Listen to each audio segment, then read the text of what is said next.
Hi, Team Flyer. How are you today? We are back with a beautiful guest of the month, Nicky Nieves. Hi, Nikki.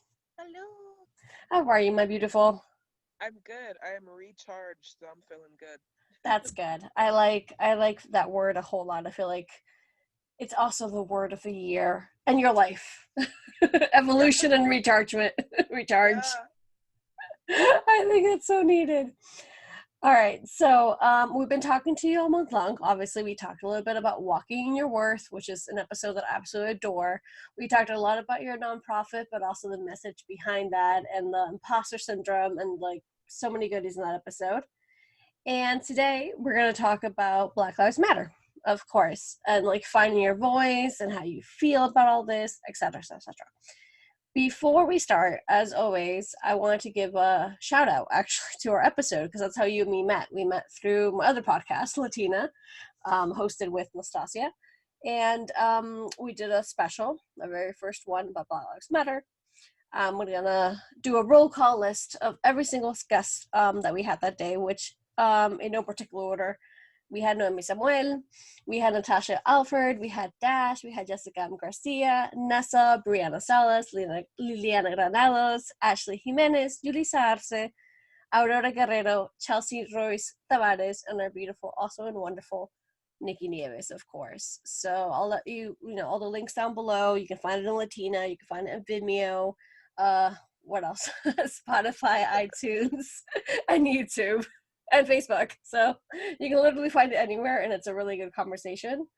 Um, so before we dive into that conversation, as always, just in case no one knows you just yet, can you tell us a little bit about yourself first, please? Yeah. So, anyways, Nicky Nieves. I play sitting volleyball for Team USA. I am a Afro Latina. I have a nonprofit by the name of Limitless People Incorporated, and I have a blog that's all about my life, entitled Life as Nikki. Perfect. So if you definitely want to know more about her, please check out her last two episodes with us because it was so much full of wisdom and great words and lots of laughter as well and funny stories. Oh my goodness. And the shout out to your German, they're not really students, but you're like your mentorees. I remember that as Yeah. well. So, um, going back into the episode we did record and the Black Lives Matter special, I know that you gave us the sweetest, most thoughtful shout out on your blog. And can you tell us a little bit more about this and how you felt after recording our special? I gave the shout out because I felt like I didn't know or realize how much something would have such an impact in my life until I was presented with uh, the opportunity. So, for example, when I did the podcast with Latina, that was my first time ever really sitting amongst a group of women that had the same struggles and identity issues, and were just not because some of them were trying and some of them weren't, but just trying to navigate through being the generation that's different. So I feel like there's so many things that, culturally tie us into a mindset, and the shift is happening. And at the moment, I mean, I have like one of my good friends from high school, we've like spoken about it, but that's just me and her. So to know that like there's other girls that are going through the same thing at the same time, I felt like was really important. And it just, I don't know, like it just made me like the title of the blog was community. And you create these little communities and these different environments that you're a part of. So like volleyball, I have my little community there. As a coach, I have my little community there. And this was, the first time I had ever been involved in a community of women that were so much like myself that I can identify in all the other communities, but this is the one that like really tugged at the heartstrings and that I could really strongly identify with, not just because it's a talent or a skill that I've worked on, but because we were born into it and this is something that is a part of me. I completely agree with the word because if you know me and you know anything about the Always Believer, it's community over competition every single day, every step of the way. I'm a huge believer, advocate, whatever you want to say in this particular case, of just supporting one another, but also like those shout outs. Like if you see our feed, not only our feed, because of course we do, like we have a go to fly, like the movement, I mean, and like I make sure that I promote and showcase all these people from all around the world because I absolutely love and adore their message. And not only through the podcast, because maybe I don't interview you, but maybe I find like a series like the Stay Home and Love Yourself series, for example, that you also participated in, because community is so important to like reflect on the fact that you're not alone. Mm-hmm. And no matter what the social issue is, no matter even if it's not quote unquote a social issue, something that's going with you internally, like you're like, I felt alone most of my life. So the fact that like by the time I started this blog, podcast, this community in general, all rolled into one basically, um, it was for that exact reason. So like you don't deserve to feel alone because you're not alone, literally. I may not know what it's fully like in the extent, for example, in this particular case, Black Lives Matter, to every single thing that was said in that interview, of course. However, something can resonate. I'm still here with you. Once again, not only that, what's called, not only that topic, but just in general. So I love Mm-hmm. that you said that as well. um I thought it was so sweet, like it was so heartfelt and genuine that you were just like, and not only you, I feel like just everybody after that, they were like, oh, this was actually quite nice. And once again, it's not like, oh my god, look what I created moment by any means, shape, way, or form. It just happened to kind of shine a light on community and how we Mm-hmm. all feel. And it was just so organic. Like nothing felt forced, nothing felt phony. It literally felt like just a safe space to be able to express my feelings and for people to do the same and for us to exchange ideas and what can be better. Granted, as adults, nobody's going to think exactly the same. We're all going to have differing opinions. But even with having those differing opinions in that conversation, nobody looked at each other like they were crazy. You know what I mean? It's like, okay, I might not agree with you. Let me tell you why, just so you have another perspective. But I'm still going to look at you like my sister. And you know what I mean? Like, just grow from that, you know? Completely and utterly. It's one of those things that I couldn't recommend enough. And even if it's not because we hosted it, just in general, it's one of those conversations that you hear and you're like, oh wow. Like I don't know, it's just like not even a light bulb moment, but you just feel like a part of something some way somehow, and you feel heard. Yeah. And I feel like that's a common, topic. Of course, only whatever platform I have, basically, it's that like I want me to make sure that we feel seen and we feel heard and safe. I love how you said safe space because the world needs more of that, without a doubt. Yeah. Definitely. So, I also know that you said we were at finding your voice. Sorry. What do you mean exactly? Man, it's tricky. Like I said before, I'm a people pleaser. And I do not like to step on anybody's toes. I also, it's kind of like I want to appease the masses because like at some point, I don't feel like this anymore, but I just wanted to be like, she doesn't hurt anybody's feelings and, she's a volleyball player and you can kind of, promote her and give her anything because she'll go along with it. And then this whole thing just exploded. And I don't know, it was just one of those things where, like, just like anything else, everybody has an opinion about it and what's right and wrong about it. But finding, like, I had to really dig into, like, what I felt about it, which was even hard because, even within, like, the Black community, the Afro Latina community, the Latino community, like I said, like culturally, you're all like tied in to kind of think a certain way. So just kind of like stepping out of that box and like assessing everything. So regardless of like what my mom says should be said about it and what needs to be done, or what a friend says needs to be done, or what a political figure needs to be done, really just like looking at it from all angles, and I might miss a few angles, but trying to really just assess what's going on in a situation or something that's happening to me and finding what I believe and how I feel about it and what I think about it and being vocal about it. And it's like you're finding your voice because it's at this point where you realize that you're not going to appease everybody.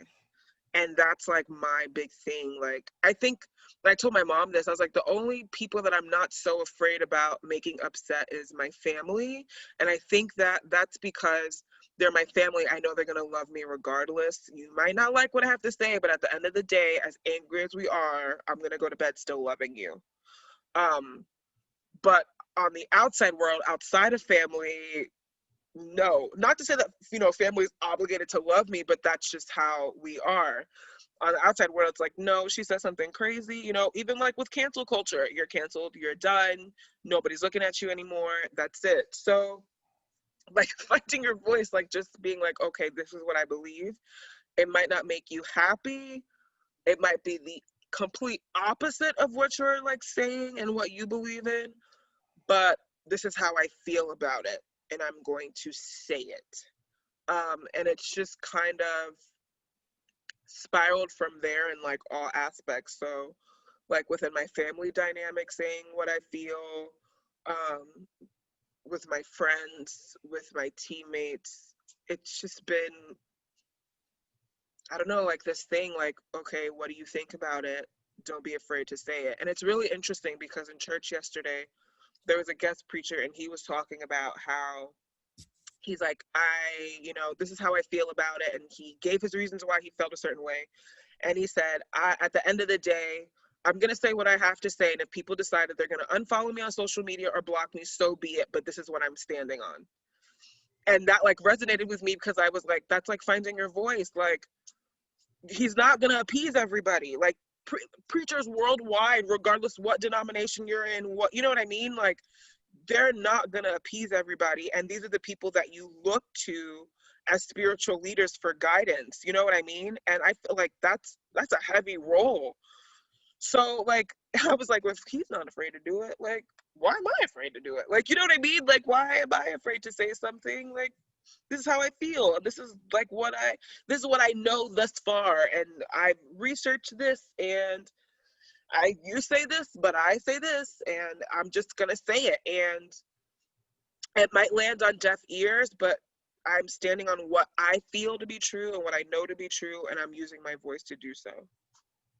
I love that. It's so powerful, and I feel like it does tie into a lot of what we said in the previous episodes of the growing pains part, of course, that comes with life, and like learning how to just find your voice even through the not the struggles precisely, baby, but like literally through the doors being shut or like something not going your way, and you're like, okay, I gotta get back up again. This is what I believe in over and over again. So definitely I love that powerful statement of like even the preacher, even Yeah, your spiritual guy, it's like, nope, this is what I believe in, and with all due yeah, respect, I'm gonna like stand my ground. And I feel like it's something it should come as naturally as your hair color, you know what I mean, your favorite color, I don't know, something's like your name, your name, so like you feel about this the same way your name. You know what I mean? yeah, Like that confident, in that kind of sense. yeah. Just being able to just like speak on it. And it goes the same like when we were saying like learning how to say no to people. Like, why is that so difficult? Like, why is telling somebody I can't do this? I'm really, really sorry. I would love to help you, but I can't do it. You know what I mean? Like, even finding my voice within that, it absolutely terrifies me. Am I learning how to do it? Of course. And I'm getting better at it day by day. And I have great friends that are like, no, girl, like, you need to say that this no longer serves you and you love it, but you're just getting stretched too thin. So even with things like that, like finding my voice and the confidence to just, it might make you upset that I can't do it, but finding my voice to be like, no, I can't do this anymore. And these are my reasons. And that's it. Completely agree.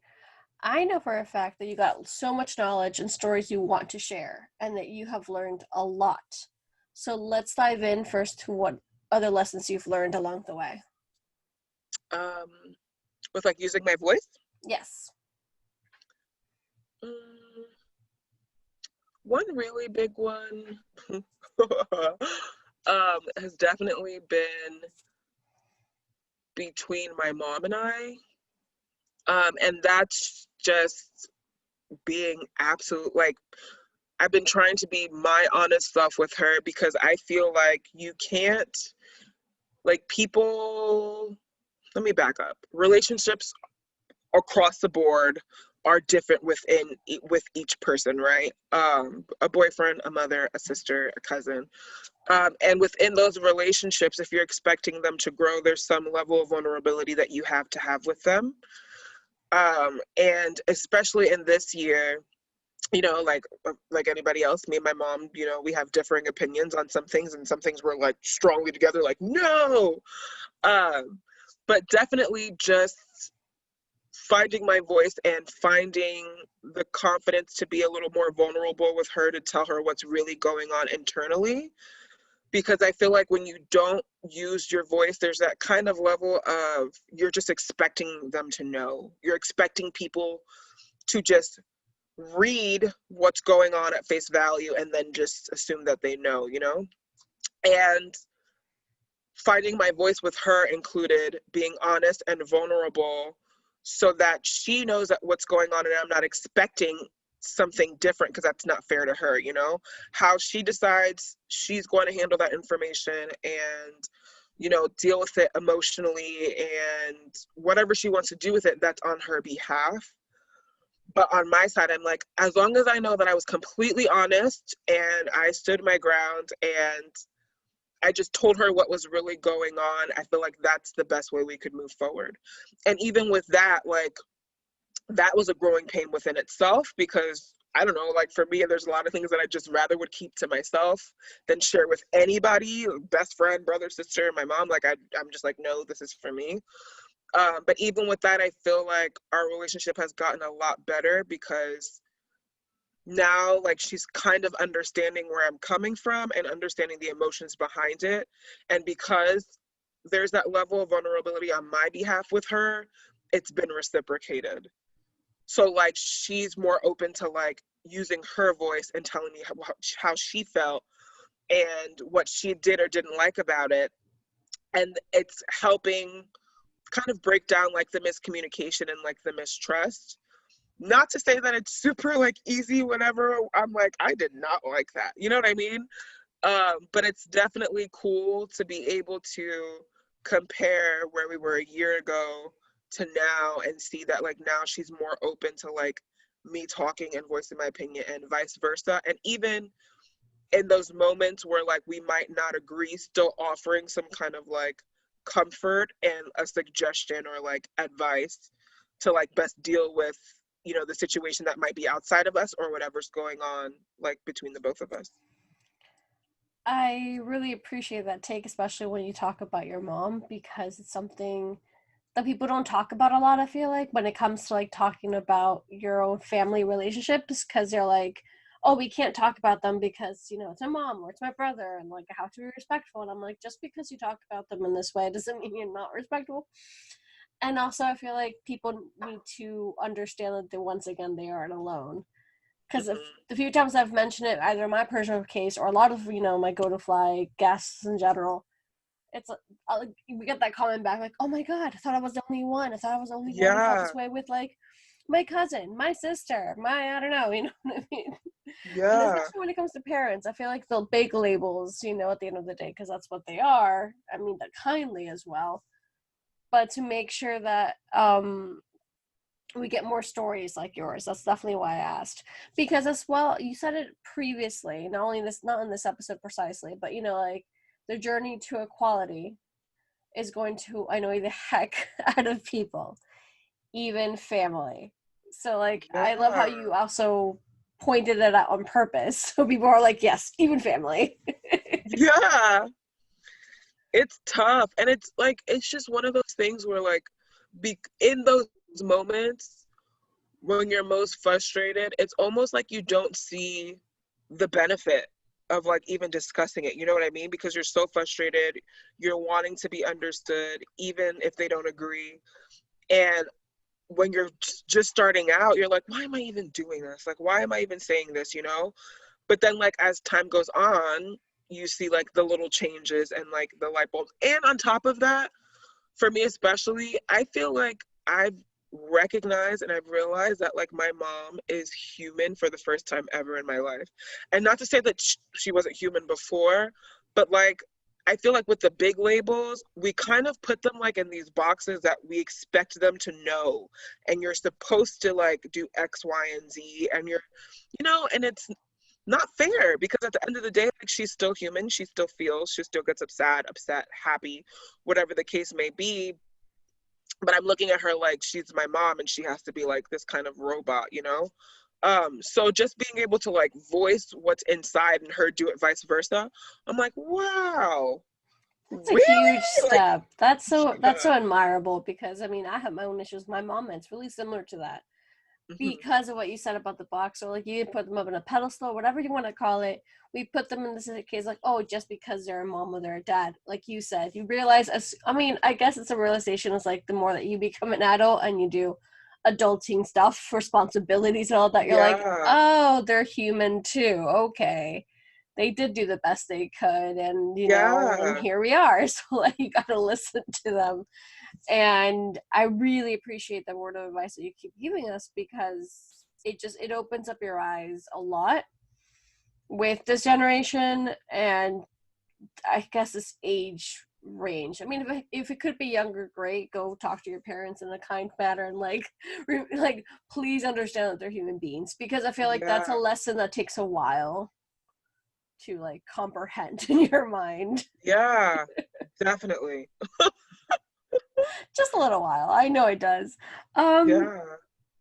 so Oh yeah, so the last quote I just remembered, actually. I was like here looking it up. I do love quoting you because you just get great great quotes either from your blog or from your like previous episodes or stuff that you've written to me. And one of them you said, not being afraid to speak up because you don't want to disappoint anybody. And I know that transfer a little bit to what we're talking about, like imposter syndrome, at the same time just like learning how to say no. How different, let's put it this way, is Hmm. it trying to say no to a family member and trying to say no to a friend? Um, I think it depends like on the scenario and stuff because like if it's I like I'll barely say no to my mom if I'm like keeping it 100. Just because I don't know, sometimes I'll be like, I don't want to do that. And then later I'll be like, okay, let me go do it because this is my mom. Like, you know what I mean? um, and especially because like I know my mom loves me, like as much as like I'm like, I don't want you to do anything for me. I don't need it, I could do it myself, like just worry about you. Um, like there's been times where I've just been like stressed, down and out. Even like this past summer, my computer died and I was wondering like how I was gonna get through like my summer online semester, and I was freaking out because I was like, if I pull money from here, I don't have enough money to like pay for it, yada yada yada. And I like told my mom a little bit about it, but I was like, this is not her problem. Like I don't want to stress her out with it. And she like came and was like, I bought you a laptop, and I like cried and I was like, oh, this is not your problem. So like to my mom and like my family members, I'll seldomly say no just because like I don't know, like I got your guys' back, you guys have my back. But when it comes to like friends, it is rare. And if it's within the capacity of like something that we're doing that's like a job, it's even rarer. And I say that because, like I said, I don't want to disappoint anybody, but I've also come to the realization that, and especially like with my nonprofit, that people love different things. Like I call my nonprofit my baby. And I keep telling myself, don't expect people to love your baby the way that you love your baby because it's yours. So you might put in 1,000%, but don't expect somebody else to do it, you know? And I'm super appreciative of the people that help me. My two best friends are on my board. I love them. They always have my back. But at the end of the day, like it's my baby. I'm gonna go hard regardless. Um, and I'm just taking that and I'm like, okay, this situation is this person's baby. Um, and as much like I don't want to say no to them because I want to help you and I want to see your baby flourish and I want to be there with you along the way, giving everything that I can at 100%. But if it's not helping me grow or move toward the goal that I currently have set, or if it's taking away from me when I'm really trying to work hard on something, I'm gonna have to learn to tell you no. Because then, and this is like with, I feel like with almost anything in life, because now it's gonna create resentment on me because if I'm neglecting what my babies are and I feel like, oh, they're not where they should be by the goal that I set, now I'm like, oh, but I gave so much time to X, Y, and Z. And that's why when it's not X, Y, and Z's problem, it's mine because I didn't say no. Um, I don't know, just I don't just like use your voice. Just I don't know, you're not it's not gonna make people happy, especially when it's their baby. I mean, I'm not gonna be happy when someone's like, hey, I can't help you run this fundraiser because I'm, studying and I have online school. It's good. I'm gonna be like, oh man, like, no, but why? Like, and and naturally, because you love your baby so much, you're like, well, can we work something out? Like, what about, giving me at least an hour in the mornings? Naturally, that's what you're gonna do. But on the flip side, it makes it even harder for the person that can't say no because now it's kind of like, okay, well, can I give you an hour? But just like sticking to your guns, like, no, I can't. I'm so sorry. I want to see you flourish. I support you 100%. But because I can't give my 100% to you right now, I'm going to have to step away. There you go. I feel like the final statement is definitely one of the best quotes. It's like, because I can't give him 100%, I'm going to walk away. And once again, this ties into, like, if you heard the previous episodes, it's the don't half-ass anything, basically, and give it Yeah. your all, and, like, know your boundaries and space. And I feel like that kind of ties into what we're talking about today with a little bit, which we're going to dive in a little bit more with Black Lives Matter, but because, you were finding your voice and you did tie both of these topics together. Like, this is the one that, when you introduced me, everything you want to talk about, you were like, this year, this movement, this feelings also helped me find my voice and who I am today. And I find that extremely important because in any case scenario, finding your voice and knowing who you are is like top priority, without a doubt, no matter the age. Yeah. Gets complicated, suppose, along the way because we do say yes a lot or because we bend a little too much sometimes. But Yeah. stand your ground. We're like, okay, this is, once again, my name's Ariadna and I like Disney, or I love Disney, better said. But Yeah. like, you know your things. Yeah. No, Ariadna, she loves Disney. Ariadna, she loves Community, for example, stuff like that. All right, so Black Lives Matter, of course. My first question is, what does this mean to you? What did these words mean to you, better said? It literally means the life of a Black person.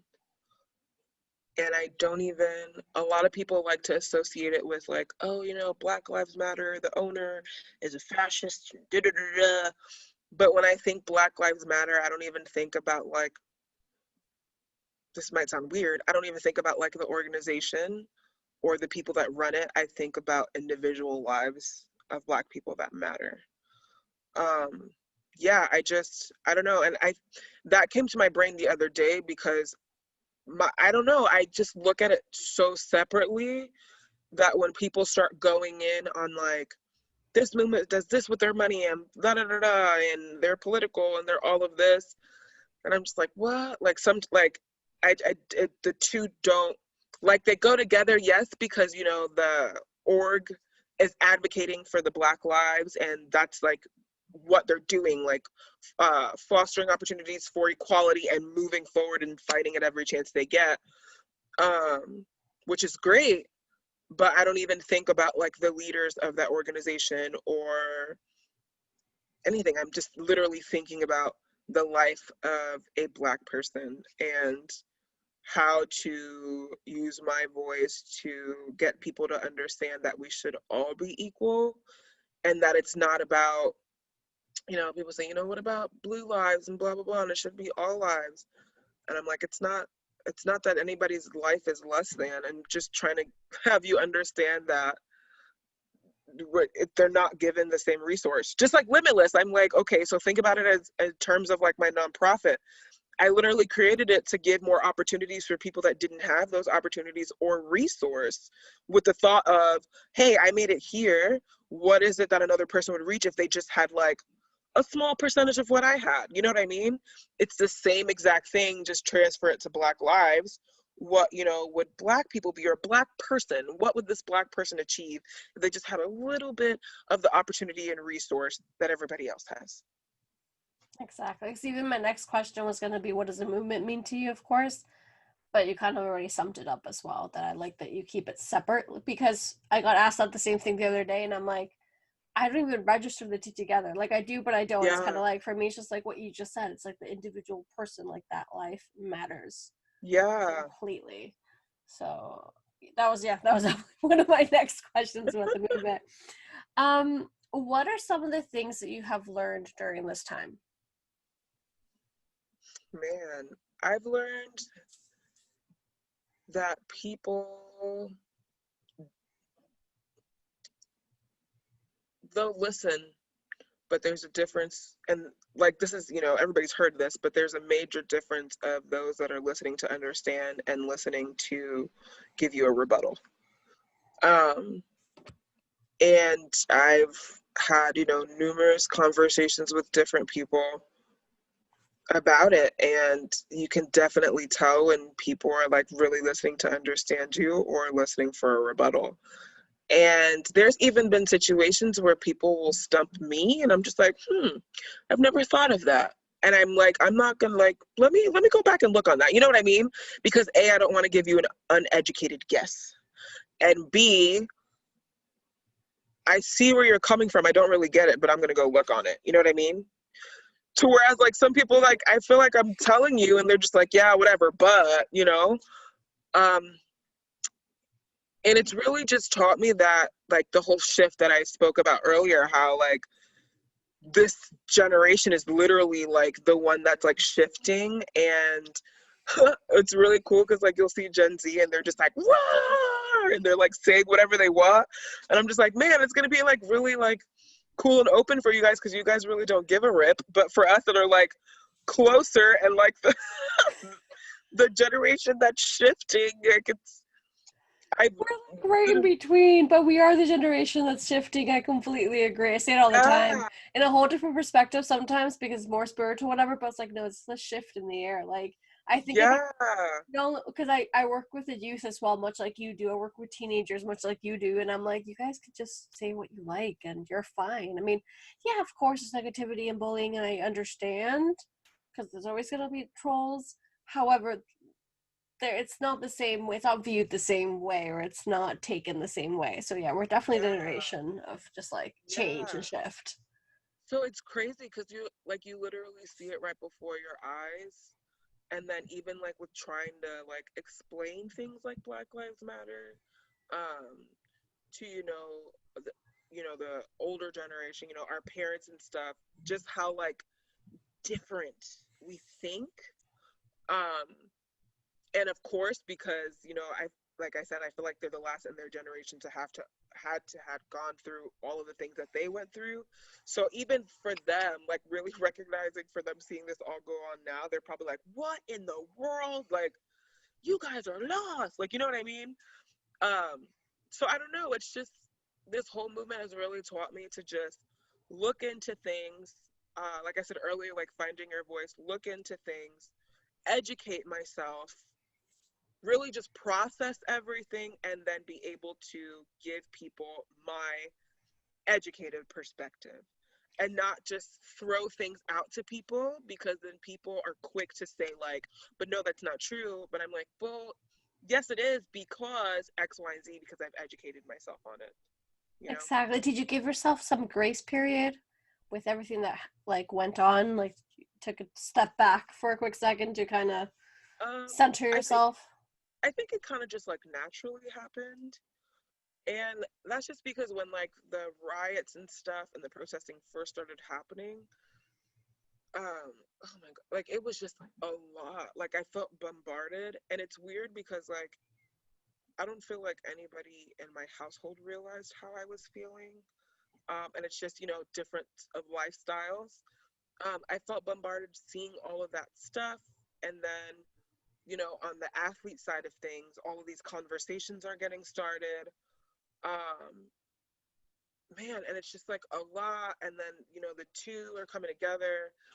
And then, the organization's like, we're going to say that we believe in this and this and that. So then they would put up something on social media, and then to like see all of like the nasty comments on it and the backlash and just shut up and play volleyball, or like it was a lot. Like it literally, like it was just so much. Like I don't know, like I so naturally I was just like, I'm gonna stay quiet because I don't have any words to say. And yeah, there's been riots before and there's been protests before, but now that I'm older and I can, actively do stuff within like on my own will, and because I'm learning and getting more information, it hits harder. So Mm-hmm. like, I don't know, it was just a lot at one time, a lot.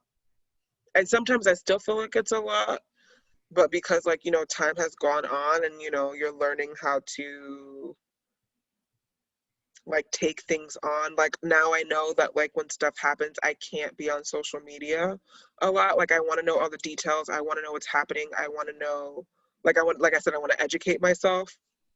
Um, but when even like Jacob Blake got shot 7 times, I was like, I need to stay off social media because it's just like it's too much, and it's just like.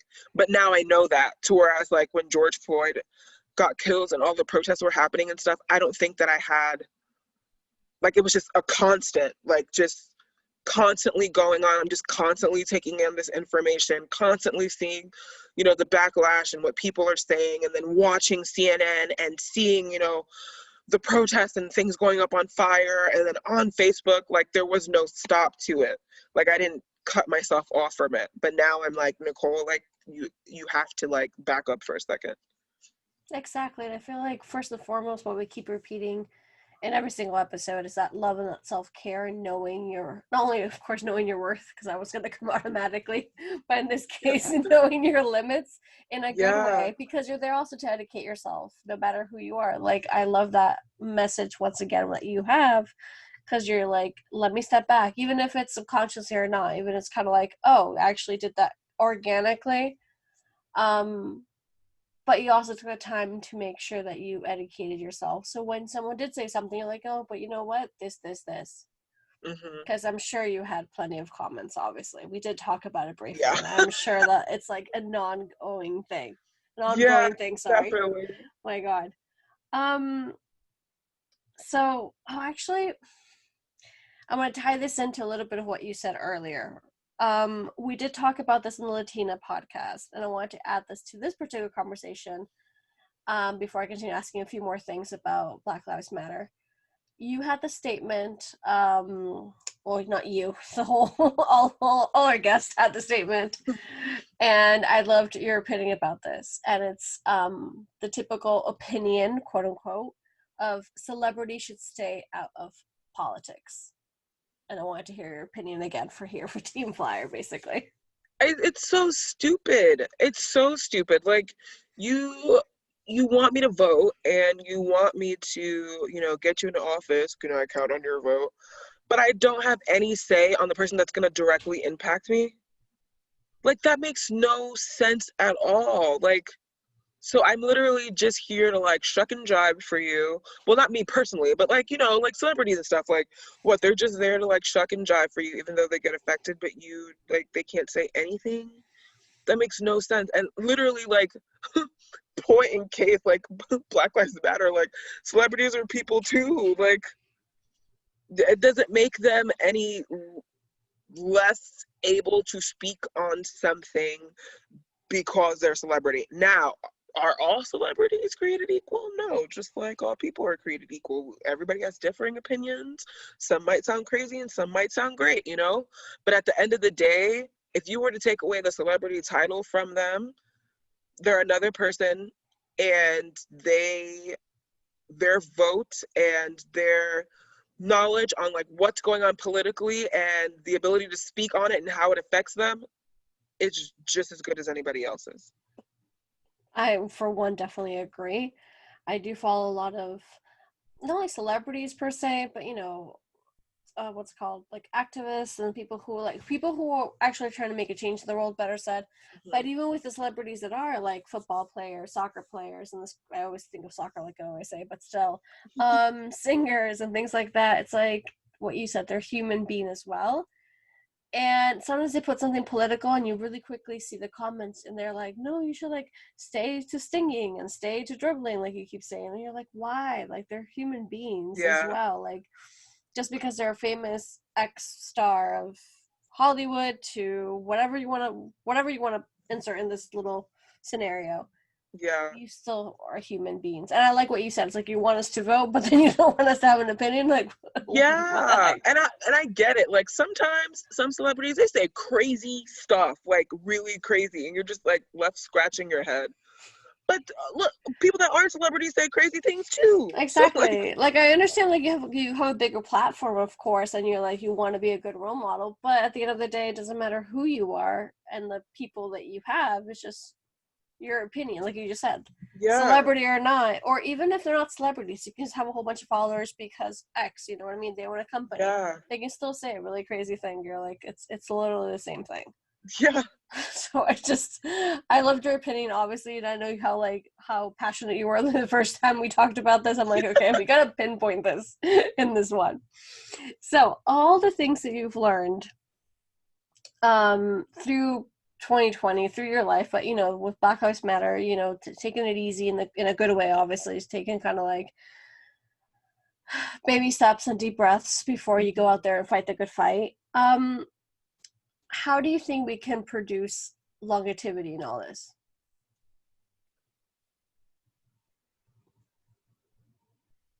I feel like there has to be. I don't want to say well, yeah, consistent action behind your words. So, for example, like you can't say I mean, you can say it, but if you're going to be an advocate for Black Lives Matter and promote equality, you have to do whatever is in your power to make sure that something is still being done about it. So it's not just, talking about it for a day and then it's gone away. It's not just protesting about it for a day and then it's gone away. It's literally putting the action behind it. Sometimes, like I said, social media can be really fake. Uh, Sometimes people are like, oh, well, you haven't posted about Black Lives Matter. And in that same like sentiment, like we don't know what they've done either.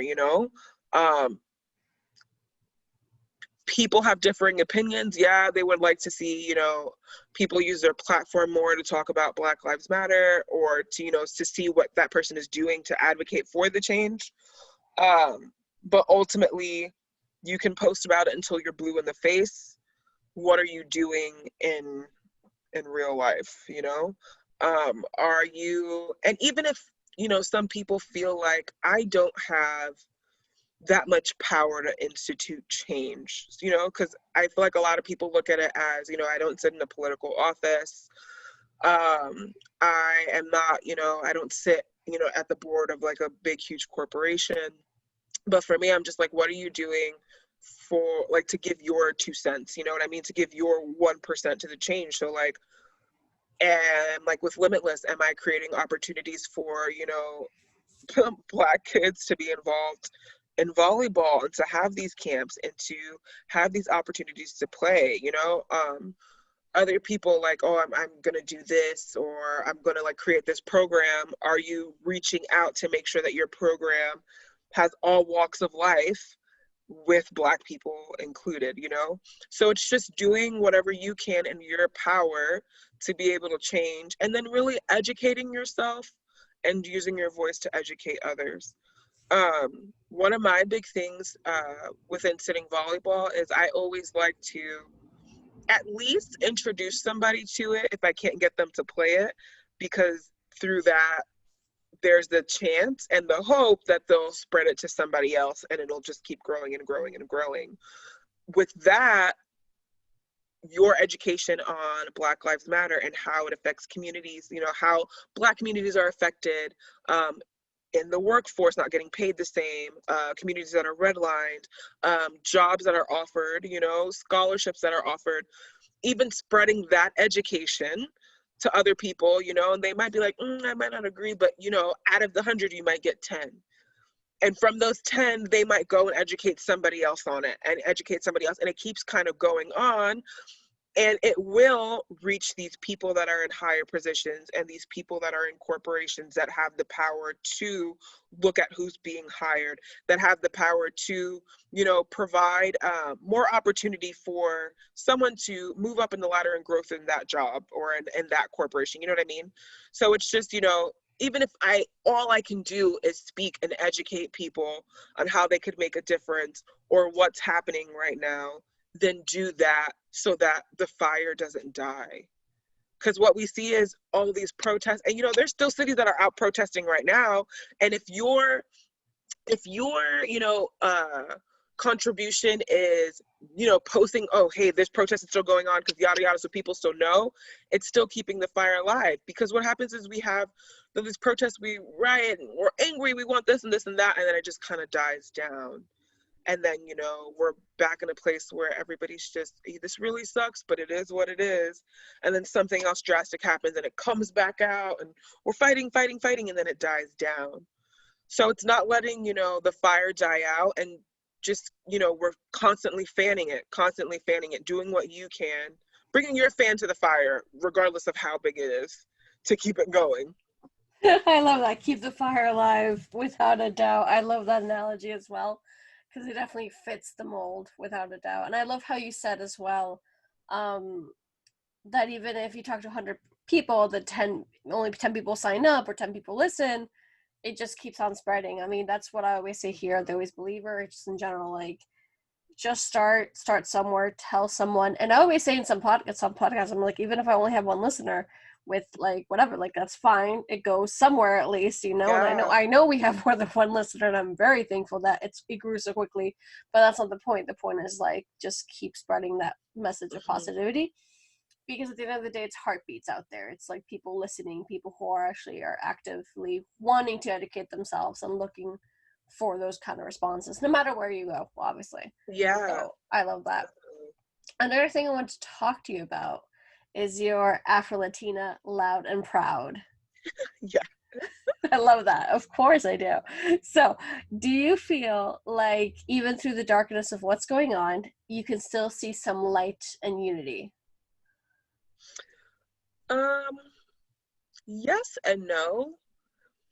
I feel like on like if someone's just looking at it, not someone, let's say myself, if I'm looking at being an Afro Latina and being Black on just the Black side, I feel like, everybody's like pro Black, shop Black, support Black business, listen to Black podcasts, like everybody's just all in it.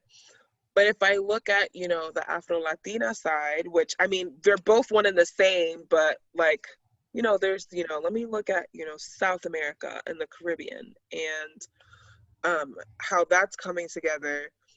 The community's grown within ourselves, like learning about other Afro Latinas and growing and building with them. And, just having other Latinos like really jump on the bandwagon. But then there's still so much work to do within the Latino community that it's almost kind of like a double fight. So it's like you're fighting for equality. I live in America, I'm fighting for equality, but I'm not only fighting for equality here, I'm fighting for equality within South America and the Caribbean. And I want us to be looked at the same. And I want, Afro Latinos to get airtime, and I want people to look at our hair and not say, oh my God, it's bad hair. You know what I mean? And I want people to value, all the little Black kids that are getting killed in South America and nobody's even batting an eye. So it's just crazy, and the responsibility almost kind of feels bigger with like the thought in your head that like you're gonna have to tap in and really educate yourself and make these connections so that you can know more people throughout Latindad to show them that Black Lives Matter there too.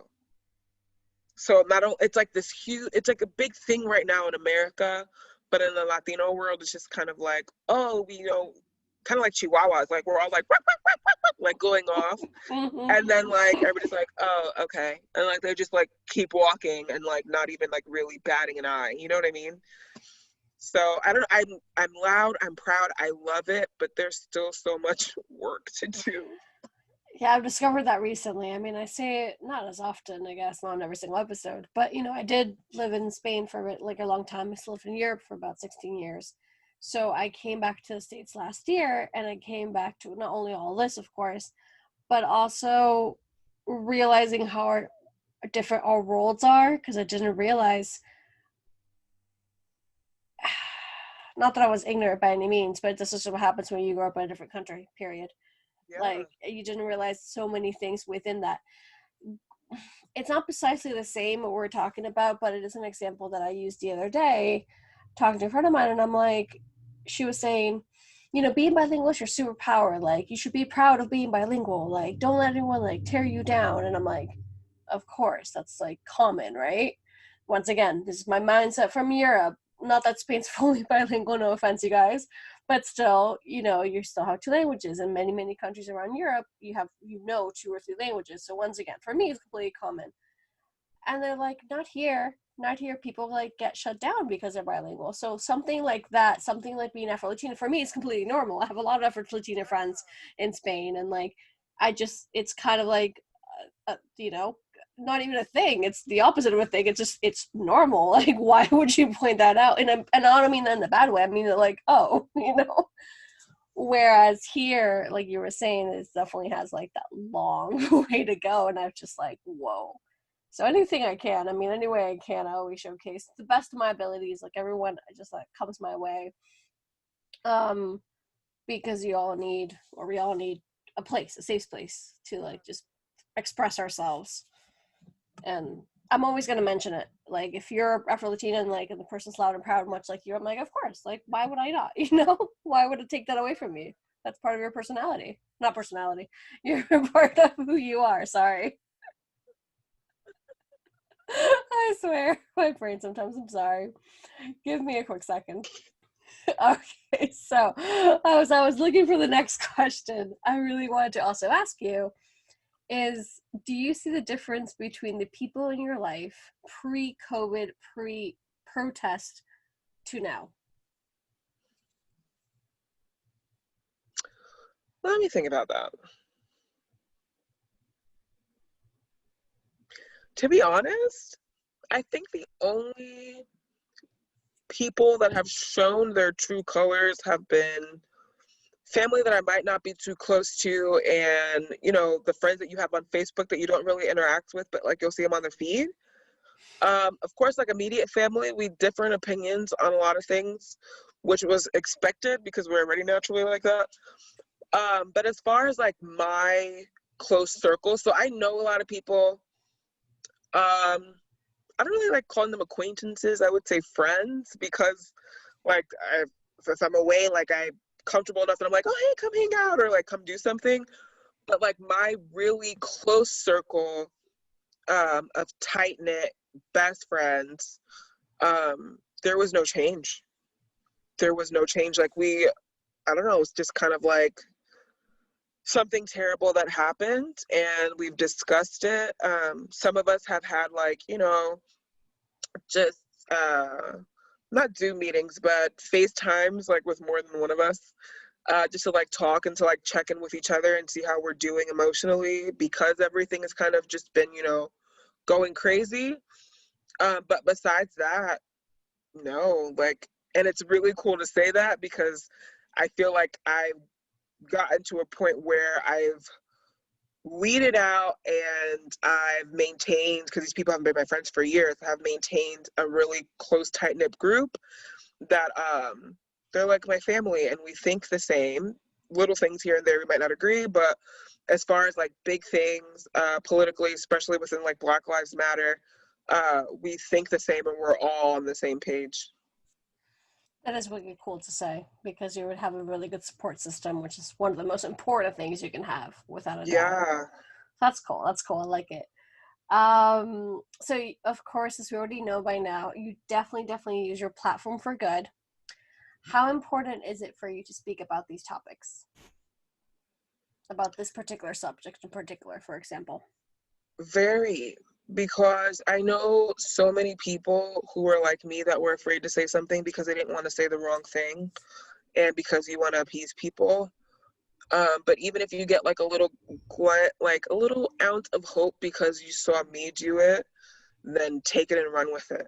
And I say that because it's the same thing. Like I see like my friends post about it and they're just out and they're vocal about it. And be like being like a USA volleyball athlete and like I'm with Citibank as well, like I have a contract with them.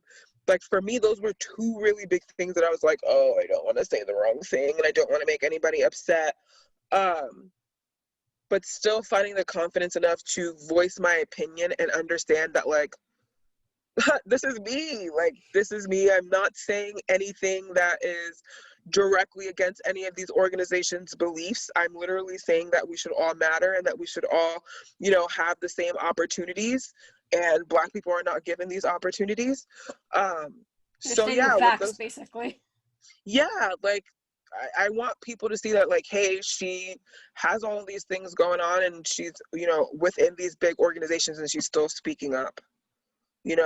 So I just want people to have the courage to do so too, and to see that like I'm fighting the good fight and giving my 1% to the fire. Keep that fire going. Keep that freaking fire going. Yes, Yeah. please. So, definitely basically for last, as always, not only what's your message behind this, is there anything else you want to say about Black Lives Matter, about being Afro Latina, about, what we're talked about today? Yeah. There ugh. Life is really hard right now and we don't know if it's going to get any easier. We're fighting for change. As a person of color, as a Black person, as an Afro Latina, it is scary. At some point, I was scared to even work out at nighttime with my garage open.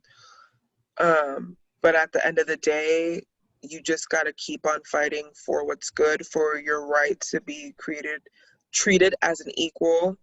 And even though we might not see the change right now, your work is not in vain. So keep using your voice and keep fighting for what's right. Well, thank you very much for letting all our followers know and having another inspirational talk. As always, where can we find you, my darling? You can find me on Instagram at Nicolina_Cruz with 3 Z's, or on Facebook as Nicky Nieves. And if you go to my Instagram, my blog is tagged on there, and so is my nonprofit. So, yeah. Love it. I'll definitely tag everything down below and add everything below as always. And I can't wait to talk to you again next week, of course, where we're talking about aging in a professional standpoint. Oh, As a man. professional woman in sport, which I am also very excited to talk to you about that because I just think it's really cool to get. I love behind the scenes stuff, and this also touches home. Is that Spanish? This is like Yeah. it's okay. Good. I was like where my brain is sometimes. And we did talk about it briefly. I'm pretty sure it was already in the first episode a little bit, I think. But regardless, I can't wait to dive into that topic with you. Me too. I'm So excited. I'm very excited for that one. So thank you very much for being with us today, and we'll see you next week. Thank you. See you next week. Bye. Bye.